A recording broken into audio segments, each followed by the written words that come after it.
Hey there everyone, post commentary, Shadigo again, back here. Off screen, I've done a few things. I gave, he told me a new dress sense. She has a green parka, a new pair of jeans, and a new hat.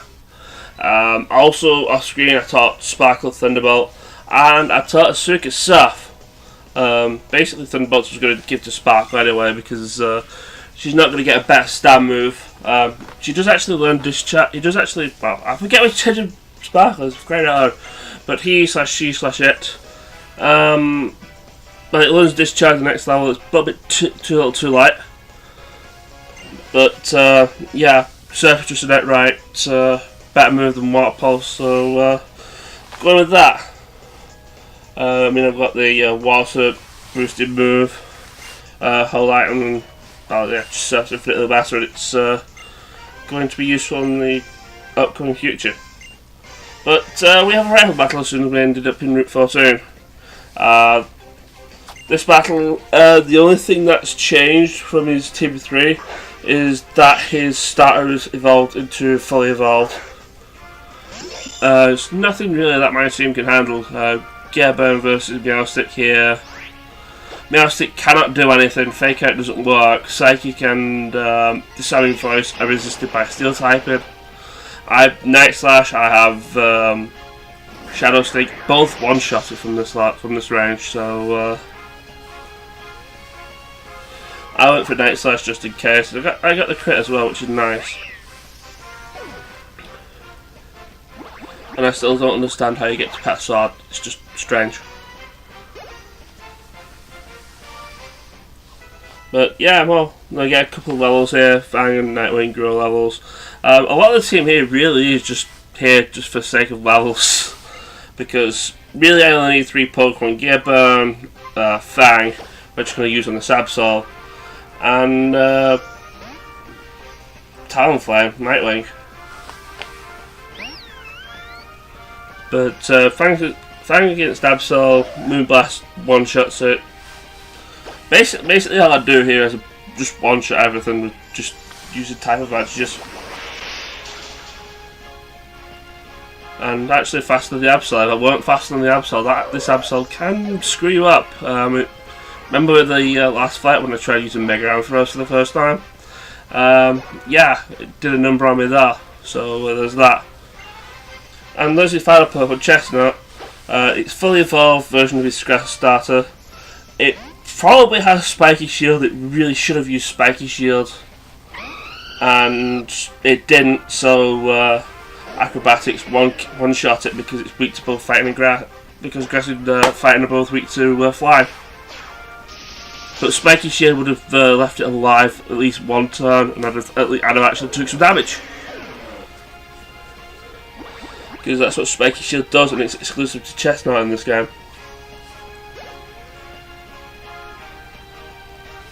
And that was a stupidly easy rival battle, I'm not gonna lie.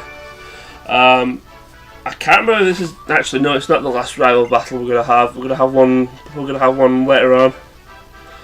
I know, like, literally the last exclusive rival battle you have, you essentially ends up with a full team of 6 and a Mega Evolution. Bet you can't guess what his Mega Evolution is.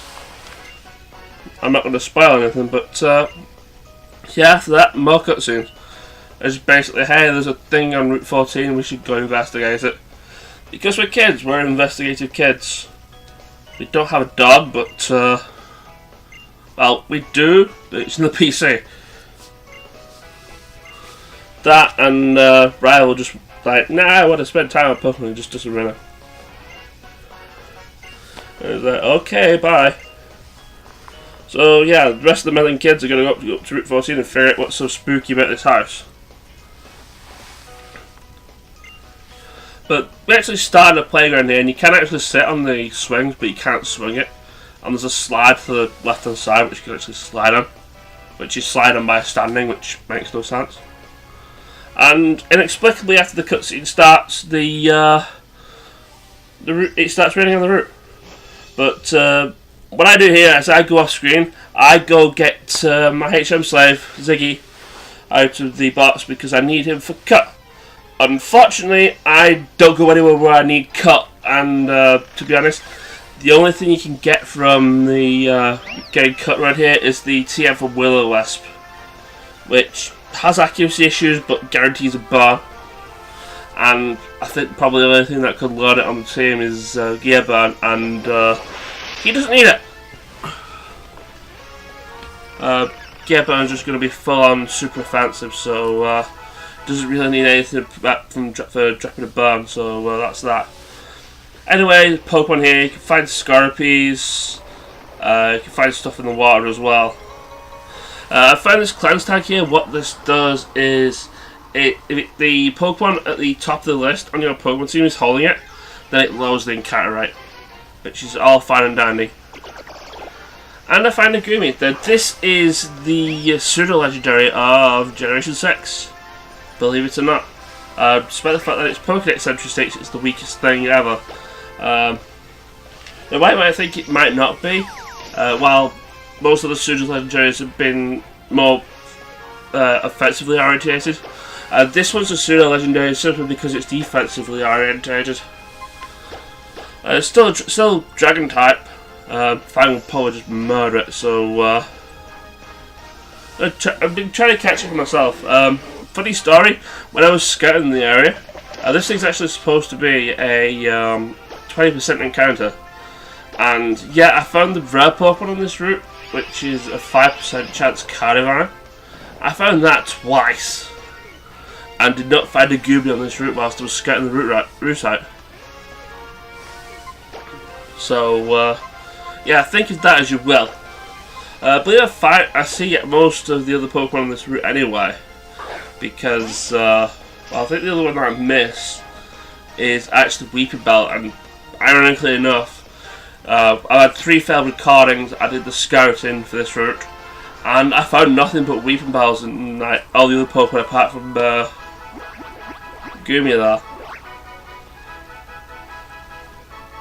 And one of my failed recons, I found the Gumi and I killed it on accident because I crit it, because high relationship values can be a double-edged sword, especially when you catch your Pokemon.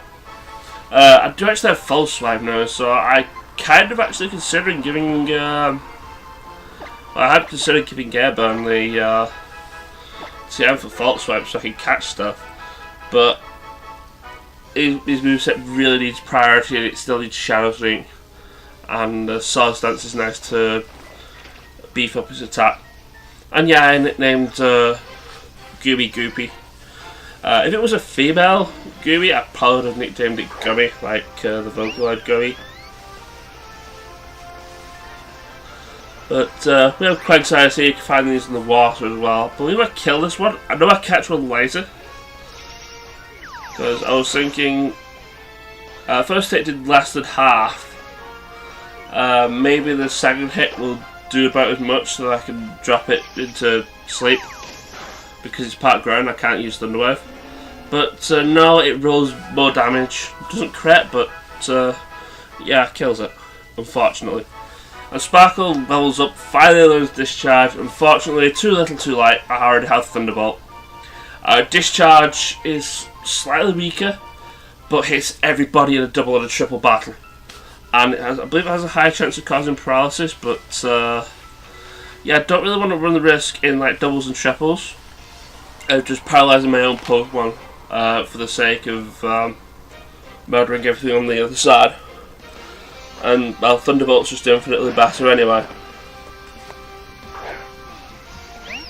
Now this trainer has an Arbok, which I thought I was going to, firstly I was going to say no because I'm expecting the poison move, so quick switch to something else. Normally I would switch to Gairburn, just predicting the poison move and just be like, nope. But then I decided on Sparkle because of the other Pokemon that came in. When I did this before, one of the failed recordings, that happened because my computer crashed for no real reason, and well, it started doing it once I upgraded OBS to 0.16 or something like that. Either way, latest version of OBS.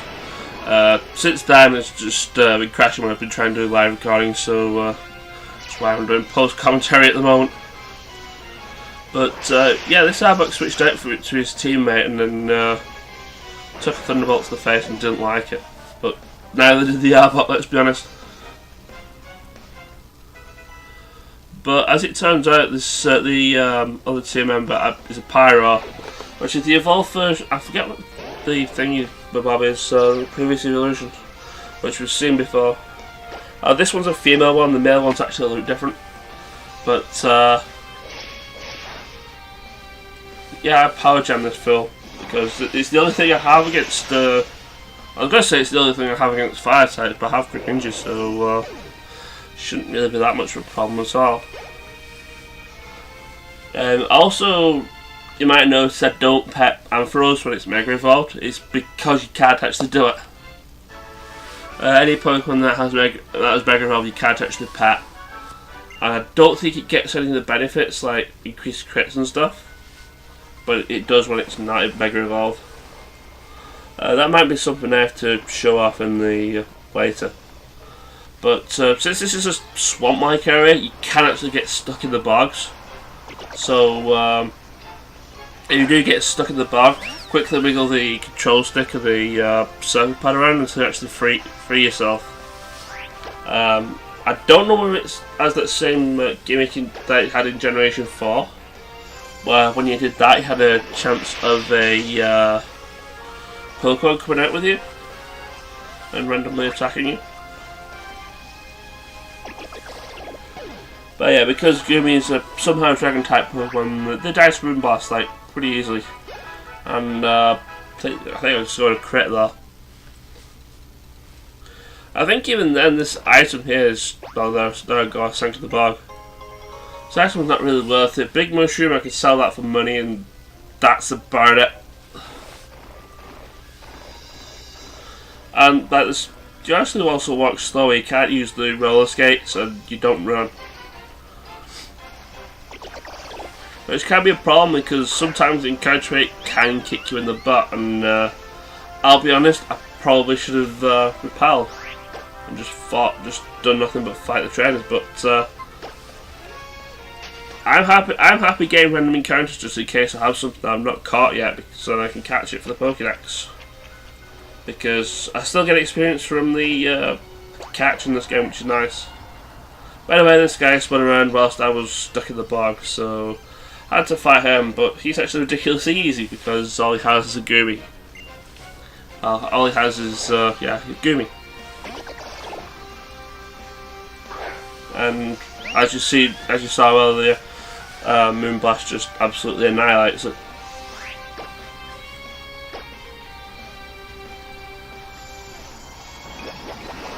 So yeah, that's pretty much it for this battle. Also on this route, just for something that I'm going to do like for later, I would recommend fighting everybody on the route. Particularly there's a Hex Girl coming up. I would actually recommend fighting her if you are after a certain Mega Stone. Just so we're going to get that shortly. We're actually going to get that shortly. Like, I'm not going to use that Pokemon because I don't think you can find it actually.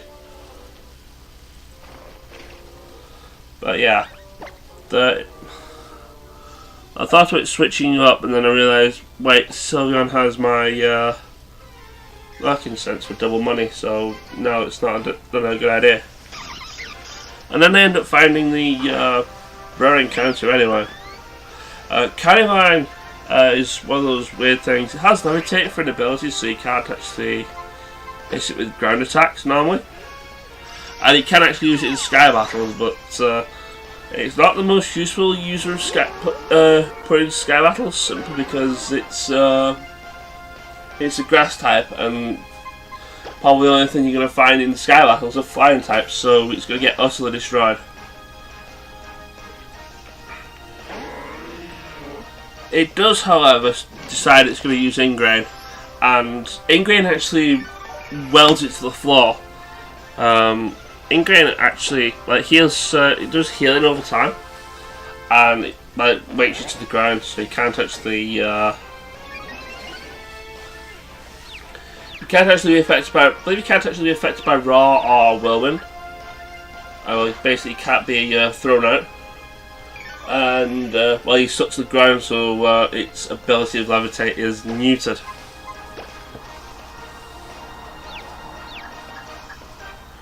But I swag at it because it had did Ingrain.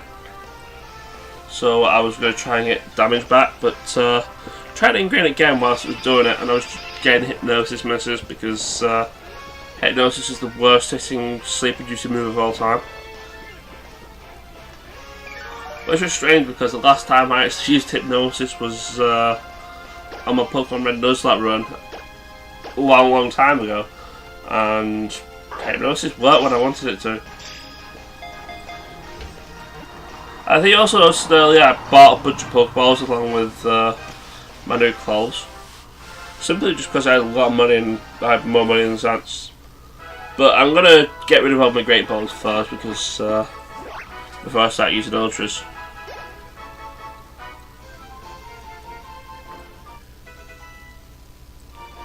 43, a circular substitute, which isn't really recommended for it because it's low HP, low defense. It's not really, the substitute isn't really going to take a hit against anything that might actually pose a threat to Greninja. Plus, Greninja's going to be pretty much special physics. I might actually consider thinking Greninja to be my go-to mixed attacker. Strange as it might be because its special attack is ridiculously high. But its attack's not too shabby from what I can say, but this Hex Maniac you probably do want to fight. She has a Litwick.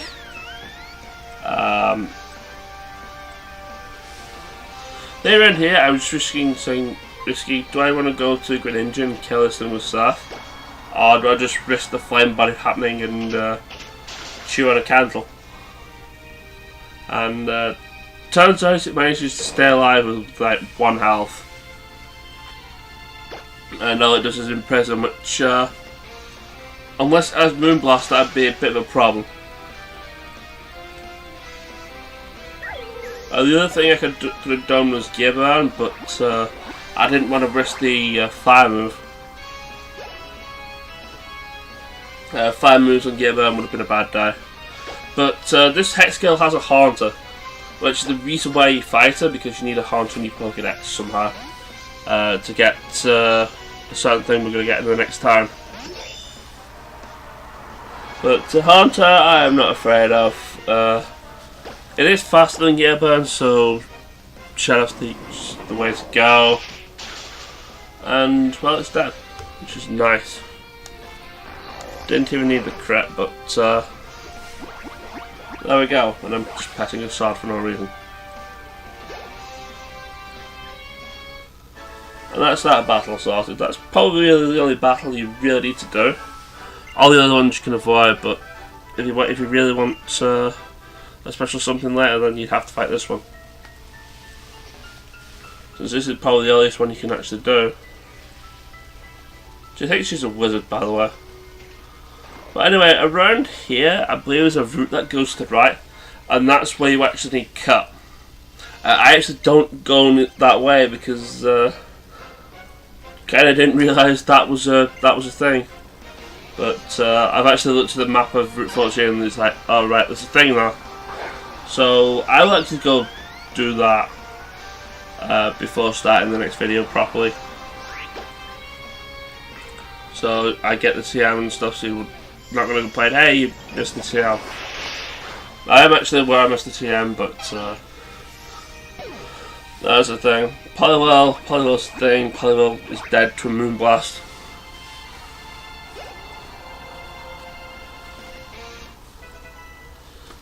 No, seriously, Fang here has stupidly high special attack and not much really to use it on it, I'll be perfectly honest. I was thinking about what Pokemon to get here and then I decided on a Suka for this next Pokemon. I haven't seen a Suka for a while and well, I actually wanted to use Surf. It's raining, it's I've got the Seeing Sense, I believe it is. Boosting water moves, so this is pretty much overkill. So yeah, that's pretty much Surf the first time. Also, Asuka could learn Night Slash, but I need a heart scale to do that, and the move relearner. But that's not in the next turn, it's actually the turn after.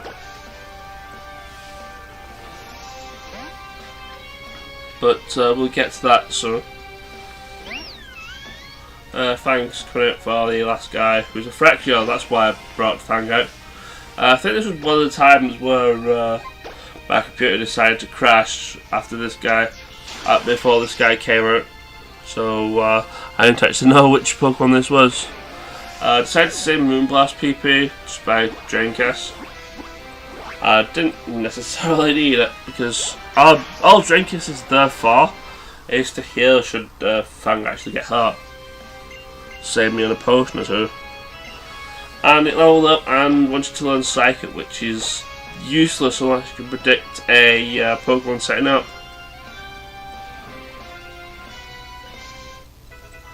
Basically all it does is that it copies the attack boosts and stuff that you get. Kylie levels up as well and learns something far more useful in Night Slash. You've seen Gearburn use it. It's actually a lot more better with Kylie because it's working off a better stat, and probably at this point I am actually going to consider getting rid of Swagger for something because since I don't have foul play anymore, Swagger's pretty much useless, and I really don't care much about Confusion unless I'm trying to kill something that's ridiculously weak. And here's another Quagsire. I think this is the Quagsire I actually catch. Learning my lesson from last time, knowing 2 Swifts kills it. I think I went for a Swift and a Bite and then caught it. I could be wrong, I probably meant to have just done a Swift, switched out and then caught it. Again, because it's part grown, I can't Thunder Wave it, so there's that. So yeah, I bring Callie out. I actually tried Mudshot here. I was actually going to try and show something else that one of the Pokemon around here actually did. Because it knows Mud Bomb, and Mud Bomb lowers accuracy, which is kind of what I wanted. Because I'm just going to try and send this thing to sleep. But instead it used Mudshot, which is supposed to lower speed, but because of Contrary, that didn't happen. It did Mud Bomb me, but I didn't get the I unfortunately didn't get the drop.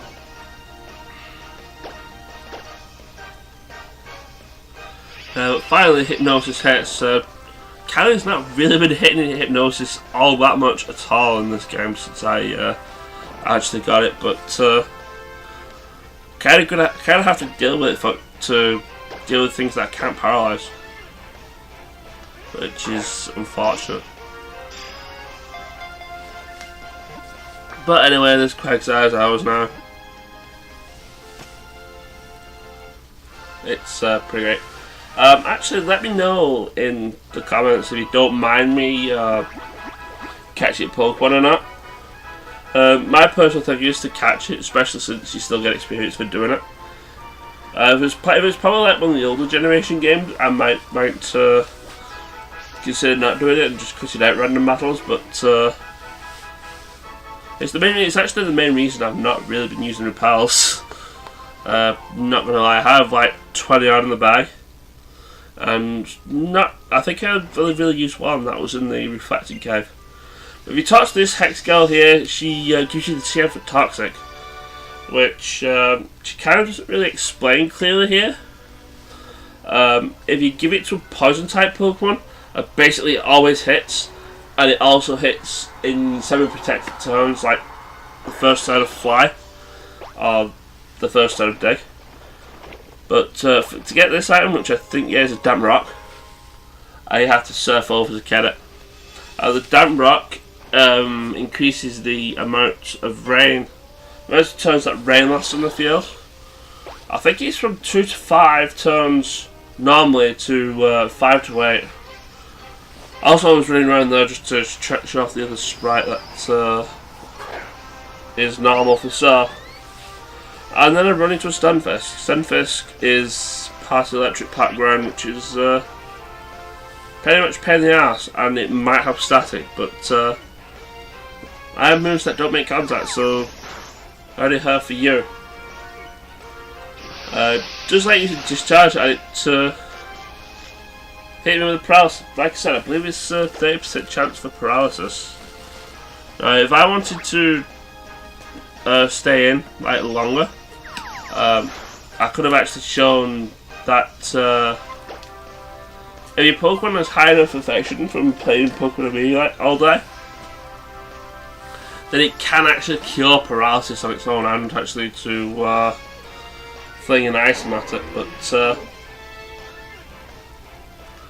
not that I particularly need to. Camouflage is probably one of the most useless moves ever. It basically changes your type. But now this Stunfisk is technically just pure ground. It's just useless. I think in normal grass it turns into grass type. In forest areas it turns into bug. I don't know. It's useless. I don't use it. And you probably shouldn't use it either.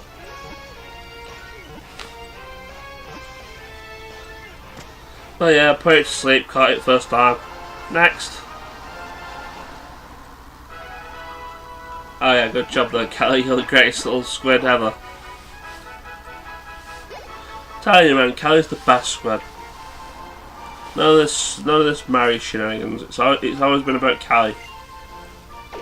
Ziggy wants to kill it to basically allow to steal an item, which might be it probably could have used, because I want a lot of heart scales for stuff flare, and what I could do is I could go back to Cyclone City, use the old rod, fight a bunch of love discs, and steal their heart scales away from them because they're holding them like 99% of the time. Seems. But anyway, I think it's about time we figured out about this haunted house after I removed the paralysis from Fangler. Not really that much, but I do actually go a little bit exploring after checking the house. You can either walk towards the house, or you can actually try and exit the route of the north there. But actually I'm going after one more item which I don't think is also worth it. I think it's a hyper. Actually no, hyper potions are worth it. And I think it's probably about this time where I probably should have been using pals. I think the only Pokemon actually I've met around here is not Victory Bell, Weeping Bell. So that'd probably be the only thing I would be caring much for, but kind of glad I didn't get this fight so I could actually completely heal Fang up thanks to Drainkiss, Megumi.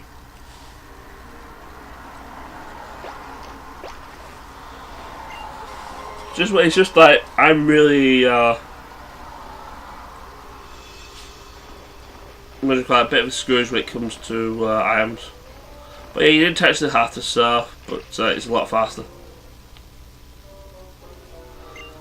So yeah, this is the spooky house. Let's yeah,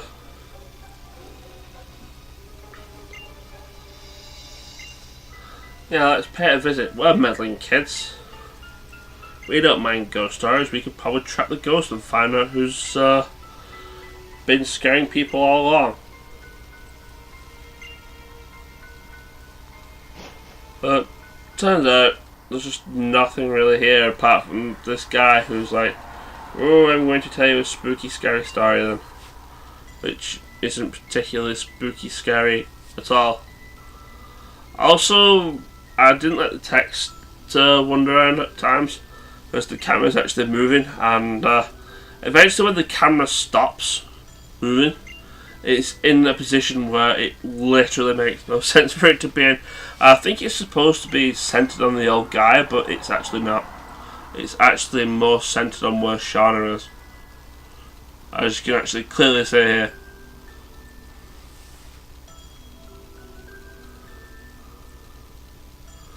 and then we just get this is just the end result, and we just I was just really curious, like, where does this camera eventually go? Because all I do with this is I just mashed A until the story ended. But yeah, the camera actually finished here. It's off center from where it is. I don't know what caused that.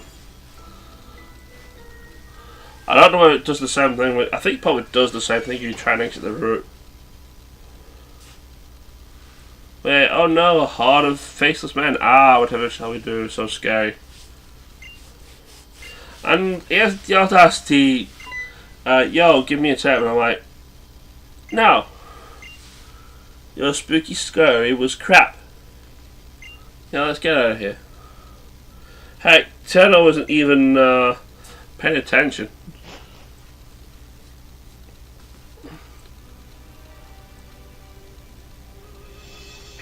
So anyway, the gang splits up again to do their own thing.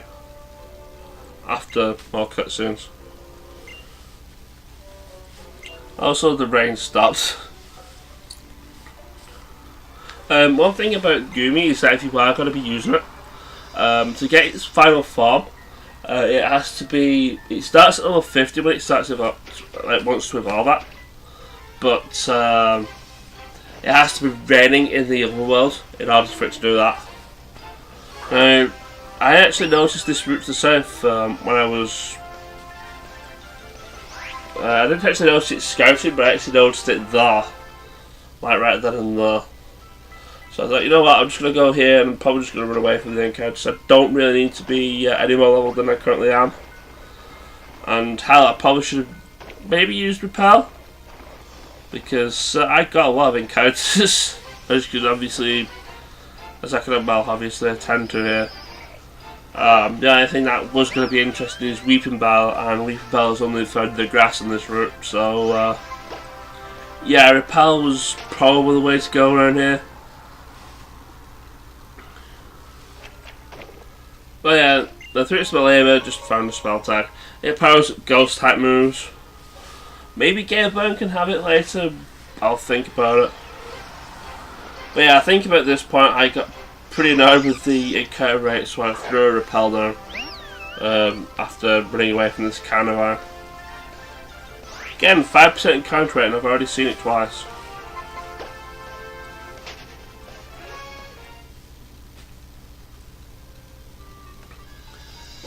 No, I believe you've seen it when I used to Repel last time. But when the amount of steps it runs out in a Repel, it'll ask you to use another one, which is really convenient. I think they did this starting Generation 5, I believe. It's like, when you're in a long cave, it's just really convenient for doing that. But yeah, to the north there is the new route, and I was wondering, wait, what did he cut for? But yeah, I realise this now. But now we're in Leather City, there's a gym here, there's other things here, and we're going to be figuring those out next time. So until then, take care, and I'll see you later.